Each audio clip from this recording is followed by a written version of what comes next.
Bismillahirrahmanirrahim. This is Masood here and welcome back to my channel Learn English with Masood. Student, आज MDCAT English 2022 का paper हम discuss करने जा रहे हैं। इसको वन बाय वन सारे क्वेश्चन को भी देखेंगे, इसमें लर्न भी करेंगे और साथ एंड पर हम लॉजिकल रीजनिंग को भी जो है वो भी टच करेंगे। तो चलते हैं आज के पेपर की जानब। MDCAT 2022 final paper.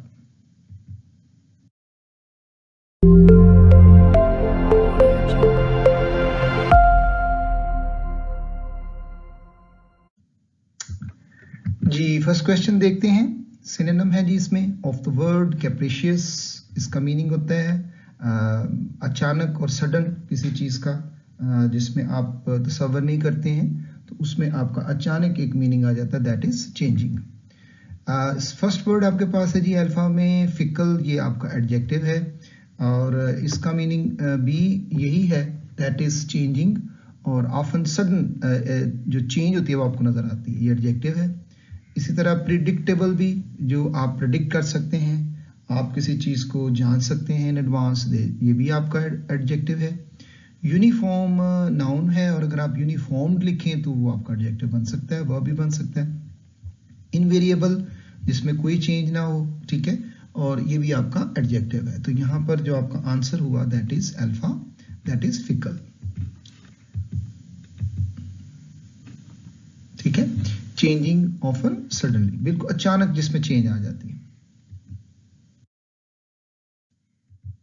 नेक्स्ट हमारे पास जी diseases like diabetes are suppose to be taken seriously और दे कैन बी डैश। अगर आप खुद भी यहाँ पर वर्ड लगाएं तो आप हार्मफुल लगा सकते हैं, फैट लगा सकते हैं, डेडली लगा सकते हैं।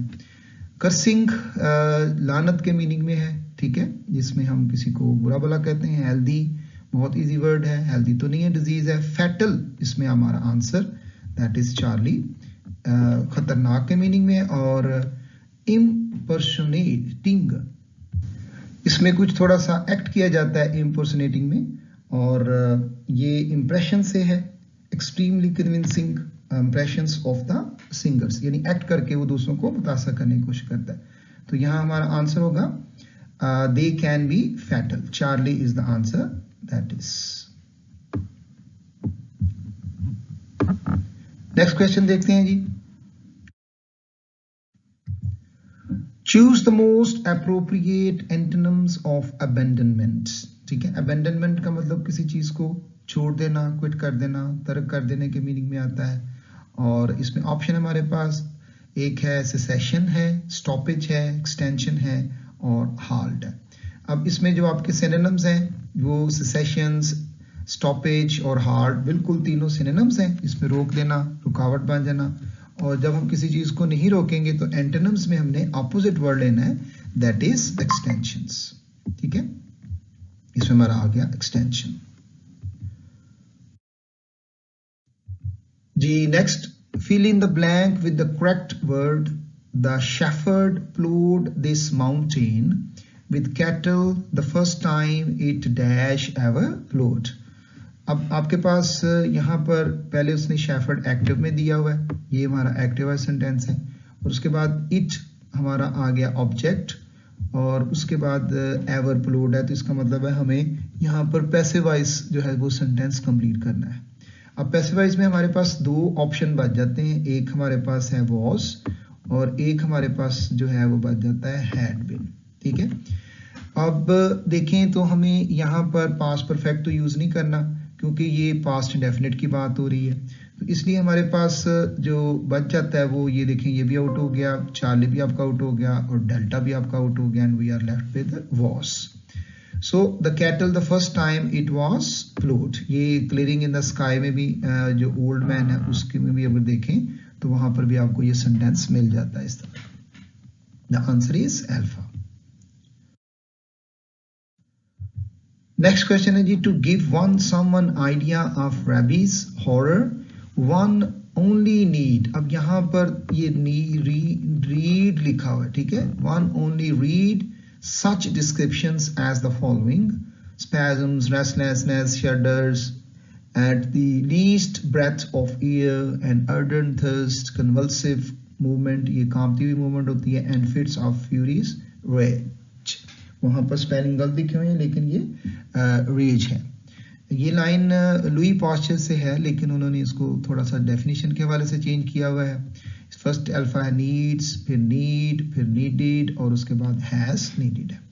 अब यहाँ पर अगर आप देखें तो यहाँ आपके पास वन सब्जेक्ट है और उसके बाद ये आपका देखें यहाँ पर वर्ब मिला हुआ है। तो ये आपका मॉडल वर्ब यहाँ पर यूज होना है, क्योंकि वन के बाद अगर आप यहाँ पर नीड यूज करते हैं तो नीड टू रीड होना चाहिए था। तो जब हम मॉडल वर्ब यूज करते हैं, जिस तरह हम यूज करते हैं ना, one can only read, one should only go, तो इस तरह हम उसको भी विदाउट एस यूज करते हैं। तो इसमें पास जो ऑप्शन आएगा that is only beta. This is a modal verb over here. Need आपको पता है कि एज ए नाउन भी यूज किया जाता है, there is no need to go there. इसी तरह एज ए ट्रांजिटिव वर्ब भी यूज किया जाता है, आई नीड सम मनी। तो इसी तरह यहाँ पर इसको एज ए मॉडल वर्ब भी यूज करते हैं, he need go there. The answer is need, beta. I hope you have marked it. That's it जी। नेक्स्ट क्वेश्चन देखते हैं।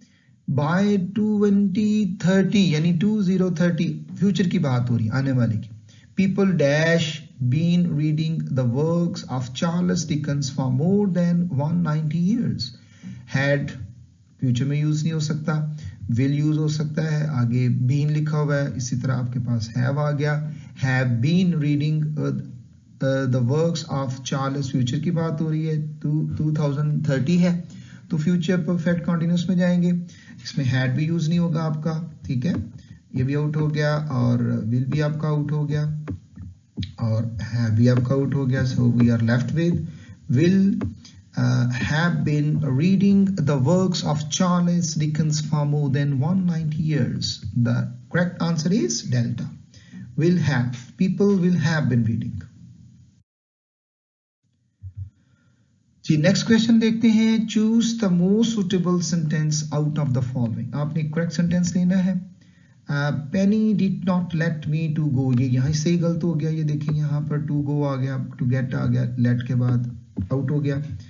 पेनी वॉज नॉट लीविंग, अब यहाँ पर लेटिंग को लीविंग किया हुआ है, टू गेट।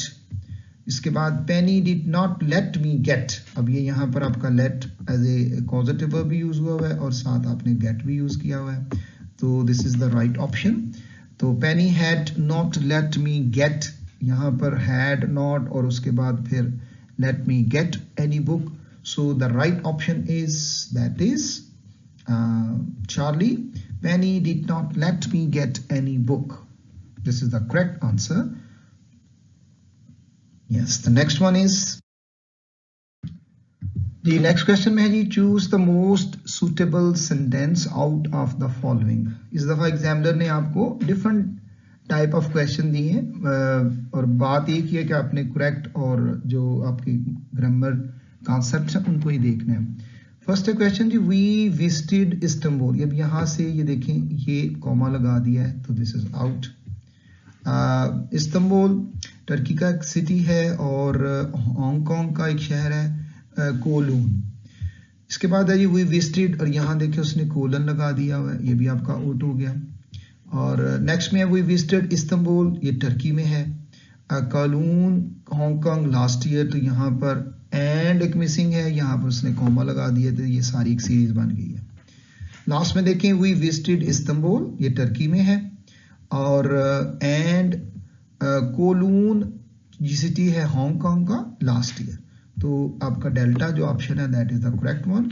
इसमें आपका अल्फा भी आउट हो गया, बीटा भी, चार्ली भी, and we are left with delta.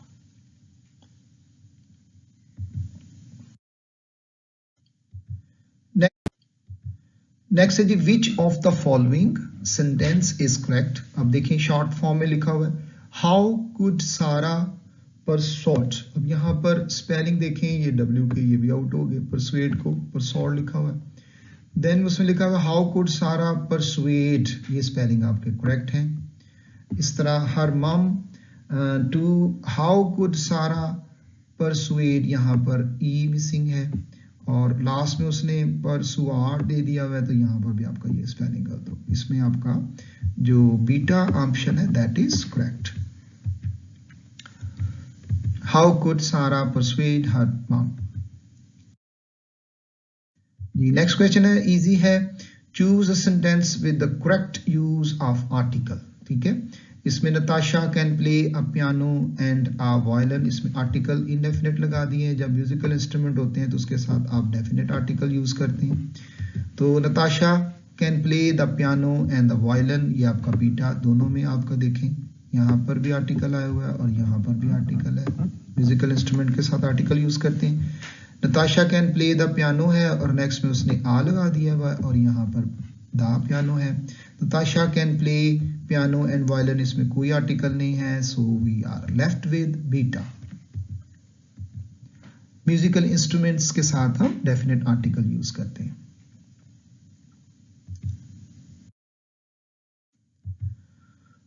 Next है जी, distribute the handouts dash the candidates, choose the correct preposition. बहुत इजी है. इन टू भी यूज नहीं होना इसमें, और अमंग यूज होगा, इन भी यूज नहीं होगा और ऑन भी नहीं यूज होगा. ठीक है, so you are left with among. That is very easy. Distribute the handouts among the candidates.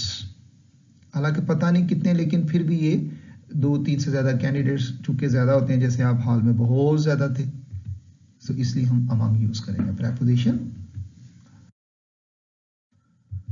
Next question है जी, चूज द करेक्ट सेंटेंस.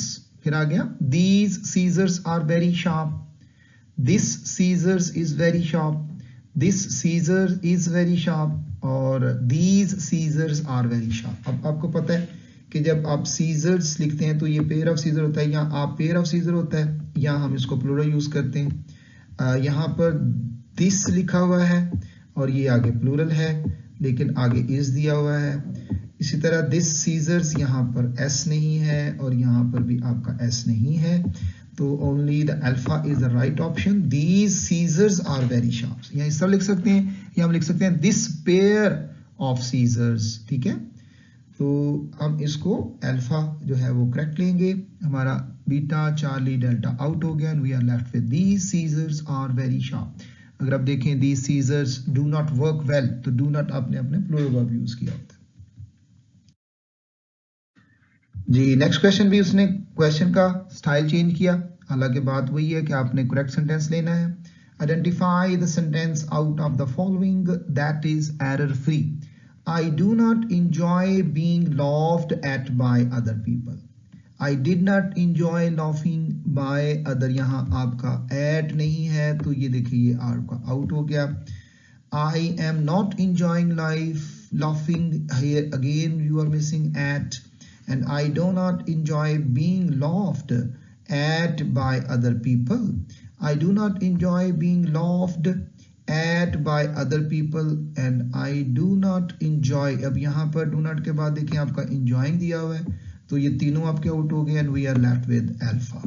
ठीक है, I do not enjoy being laughed, ठीक है, एट बाय अदर पीपल. मैं दूसरों को अपने ऊपर हंसी जो है वो बर्दाश्त नहीं करता, मुझे अच्छा नहीं लगता है, अल्फा जी. नेक्स्ट क्वेश्चन देखें. फिर पेपर सेटर ने क्वेश्चन का स्टाइल चेंज किया. Choose the sentence that is grammatically correct. बात वही है, आपने करेक्ट सेंटेंस लेना है. We agreed that the play was rather, यहाँ पर आपका ये नाउन है. ठीक है, यहाँ पर आपके पास ये नाउन आ गया और उसके बाद अगर आप देखें तो इस प्ले को आपने प्रेजेंट पार्टिसिपल दिया बोरिंग. ठीक है, फिर उसके बाद आपने फेल्ट, ये वर्ब है, फील सेंस वर्ब, उसके बाद आपने आगे देखें एडजेक्टिव दे दिया. We agreed that the play was rather bored. अब प्ले नाउन को आप बोर्ड नहीं दे सकते, पास्ट पार्टिसिपल आप प्रेजेंट पार्टिसिपल यूज करेंगे. और फेल्ट बोरिंग, इसी तरह यहाँ पर भी आपने प्रेजेंट पार्टिसिपल यूज कर दिया, या अपोजिट कर दिया, उल्ट कर दिया आपने. We agreed that the play was rather bore. ठीक है, सिर्फ बोर लिखा हुआ है, ना बोरिंग नहीं लिखा हुआ. और फेल्ट बोर्स, ये भी आपका रॉन्ग हो गया. और लास्ट में We agreed that the play was rather bores भी दिया हुआ है, ये भी प्रेजेंट पार्टिसिपल होना चाहिए था एडजेक्टिव. और लेक्स फेल्ट जो है ये करेक्ट है, तो ये सही दिया, लेकिन यहाँ पर एरर आ गया. So we are left with only alpha. We agreed that the play was rather boring, so we felt bored. Present participle adjective और past participle adjective जो अक्सर हम क्लास में रिपीट करते रहते हैं कि आपको इसको पहचानना है. Answer is alpha. इसकी वीडियो अवेलेबल है. प्रेजेंट पार्टिसिपल और पास्ट पार्टिसिपल का डिफरेंस अगर आपने देखना हो तो आप टाइप करके लिस्ट में देख सकते हैं. I decided to sell the piece of land when I was offered more price. Choose the most suitable word. इसमें हमारे पास एक ट्रू है, रियलिस्टिक है और एग्जैक्ट है और परफेक्ट है. अब ये देखें एग्जैक्ट और परफेक्ट दोनों आपके एक ही तरह के वर्ड्स हैं, सिनोनिम्स हैं, और कोई प्राइस एग्जैक्ट नहीं हो सकती, कम ज़्यादा होती है, और इसी तरह परफेक्ट भी नहीं हो सकती क्योंकि इसके साथ आपने मोर भी लिखा हुआ है. तो ये आइडियल एब्सोल्यूट एडजेक्टिव है दो, तो इसके साथ हम यूज नहीं कर सकते मोर. एक हमारे पास रह गया ट्रू रियलिस्टिक. रियलिस्टिक में कुछ कमी पेशी हो सकती है. हम कह सकते हैं कि मुझे ये पसंद आ गई, तो इसमें हम offered more realistic price, choose the most suitable word, that is beta is answer. ये उसको पसंद आ गई प्राइस और उसने वो उस पर बेच दी. नेक्स्ट है जी to cut off the head. बहुत आसान है, इडियोमैटिक फ्रेज है, इसका मीनिंग आपने बताना है. एक आपके पास डी फ्रॉक है, एक आपके पास डी कैपिशिएट है, और एक इम्पॉल्ड है, और एक आपके पास है अर्बनाइट. जी इसमें डी फ्रॉक जो होता है ना, इसमें क्या करते हैं, किसी को जॉब से रिमूव किया जाता है. Officially remove a priest from his और हर जॉब. डी कैपिशिएट में क्या जाता है, किसी चीज को वीक किया जाता है, उसकी ग्रोथ को, उसकी जो ग्रोइंग कैपेसिटी है उसको रोका जाता है. और नेक्स्ट हमारे पास इम्पेल्ड. इम्पेल्ड वर्ब है और इसमें to push a sharp pointed object through something, किसी चीज में स्पीयर करने के लिए ना. For example she impaled a lump of meat on her fork. Next है हमारे पास आर, बहुत आसान है, अर्बनाइट मतलब a person who lives in a town a city. तो इसमें जो इडियोमैटिक फ्रेज हमने यूज करना है वो है to cut off the head, किसी की ग्रोथ को रोकने के लिए. तो the answer is beta, that is correct options. Alpha out, Charlie out and delta out. Beta decapitate. जी नेक्स्ट है Wasim was so good at mathematics that people considered him to be a dash. Fill with correct of response. इसमें अपने meaning आना है. Prodigy है, प्रोडिगाल है, और एक है प्राइमबल है, और नेक्स्ट है प्रोफिलिगेट. जी नेक्स्ट जो बहुत स्किलफुल होता है बंदा, that is used as prodigy. तो अल्फा इसका आंसर है. और प्रोडिगाल का मीनिंग होता है too willing to spend money और वेस्ट टाइम्स. ठीक है, एनर्जी मटीरियल वगैरह वेस्ट करते हैं तो ये भी नहीं हो सकता. और नेक्स्ट हमारे पास चार्ली प्राइमेवल. प्राइमेवियल्स में from the earliest period of the history और द वर्ल्ड होता है.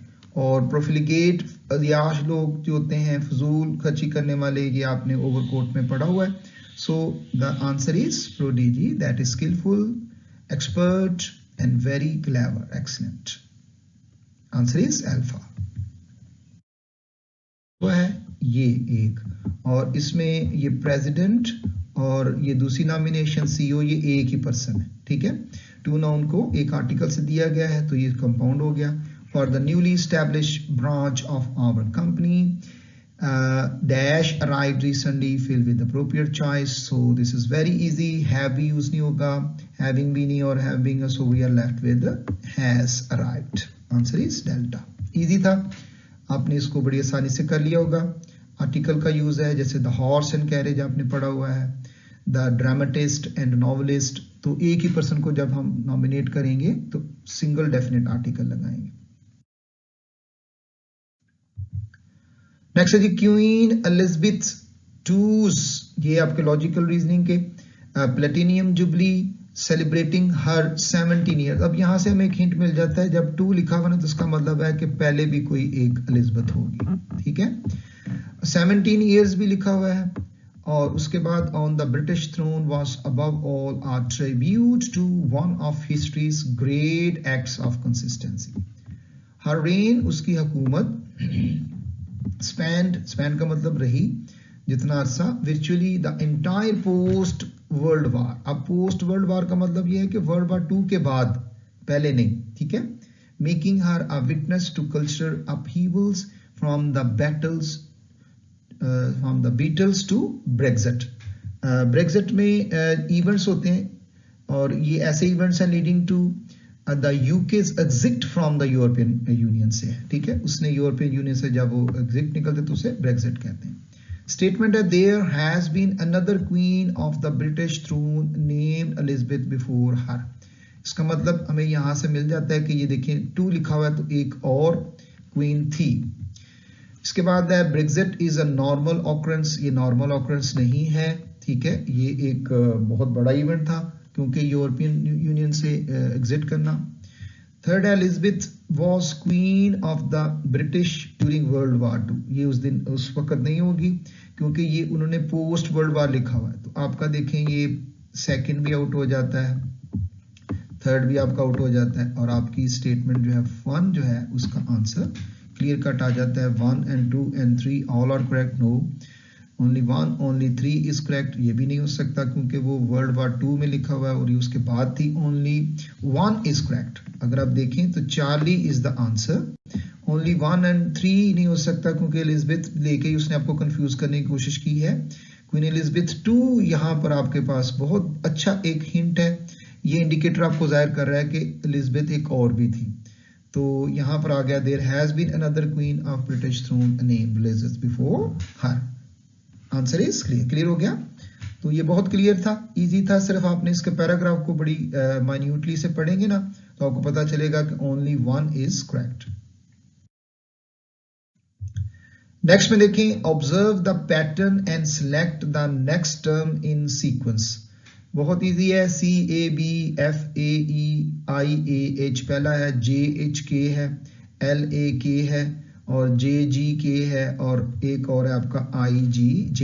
अब देखें यहाँ पर ABC, यहाँ पर उसने क्या किया, रिवर्स किया है और यहाँ पर B है और यहाँ पर C है, यहाँ पर E है और यहाँ पर F है और यहाँ पर H है और यहाँ पर I है। तो इस तरह आपके यहाँ पर K है और यहाँ पर L है। So only beta is the right option और इसके अंदर आपको A भी आपको नजर आ रहा है और ये उस तरह की जो रिवर्स पैटर्न है जो साइड पे लेफ्ट राइट यूज किया वो भी आपको यहाँ नजर आ रहा है। So we are left with beta. आसान था ये। I hope you have done it और अच्छे नंबर आएंगे इंशाल्लाह। Read the following and choose the correct answer, ठीक है। अब यहाँ पर Drag was wearing a blue shirt.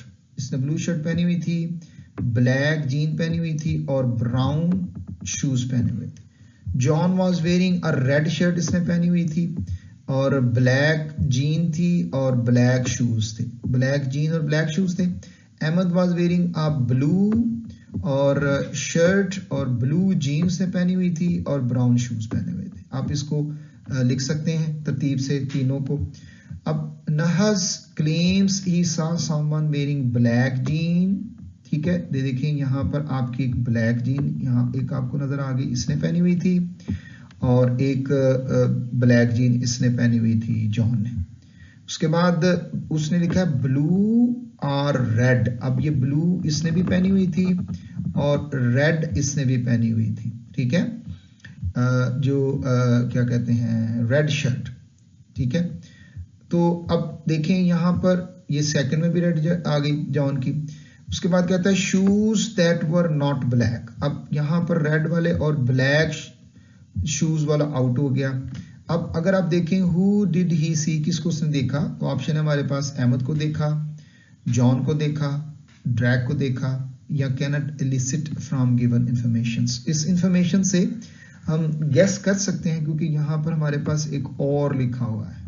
तो या तो हम रेड शर्ट वाले को लेंगे या ब्लू शर्ट वाले को लेंगे। अब उसने यहाँ पर जो रेड शर्ट को दिया हुआ है ना, तो उसने साथ दे दिया ब्राउन शूज और इसमें ब्राउन शूज दे दिया हुआ है। अब इसका आंसर जो है वो आप देखें तो ब्लू और रेड ड्रैक ने भी पहने हुए थे ब्लू और इसने पहनी हुई थी रेड, तो यहाँ पर रेड भी आ गया और ब्लू भी आपका आ गया। और ब्लैक शूज उसने कहा कि उसने वो नहीं पहने हुए थे, ठीक है, नॉट ब्लैक। तो अगर आप देखें तो यहाँ पर जॉन के जो शूज थे वो ब्लैक शूज थे, वो ब्लैक शूज तो नहीं थे ना उसने पहने हुए। तो दो ऑप्शन आपके यहाँ से निकल जाते हैं। अब हमारे पास सिर्फ ड्रैक एक ऐसा है जिसने दो चीजें मिल जाती हैं, ब्लू भी मिल जाती है, रेड भी मिल जाती है।